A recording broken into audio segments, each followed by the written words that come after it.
શરૂઆત મહત્વના સમાચારથી કરીશું। ઇસ્કોન ઓવરબ્રિજ પર અકસ્માતના કેસમાં સમાચાર મળી રહ્યા છે। મુખ્ય આરોપી તથ્ય પટેલની મુશ્કેલી વધી છે।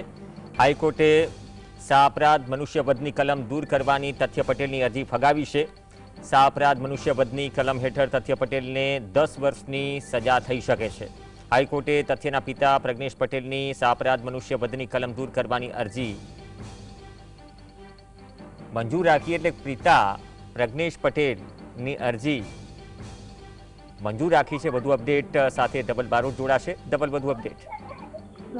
ચોક્કસથી પ્રવીણ, વાત કરવામાં આવે તો ઇસ્કોન બ્રિજ જે અકસ્માત કેસનો મામલો હતો, તેનો જે મુખ્ય આરોપી તથ્ય પટેલ છે અને તેના પિતા જે સહ આરોપી પ્રજ્ઞેશ પટેલ છે, તેના દ્વારા ગુજરાત હાઈકોર્ટમાં જે સાપરાધ મનુષ્યવધની કલમ એટલે કે 300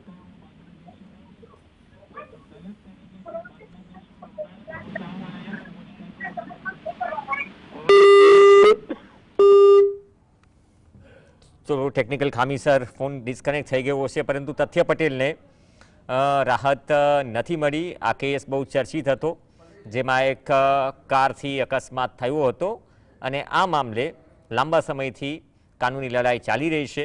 હાઈકોર્ટમાં જે સાપરાધ મનુષ્યવધની કલમ દૂર કરવાની જે અરજી હતી તથ્ય પટેલની, તે ફગાવાઈ છે।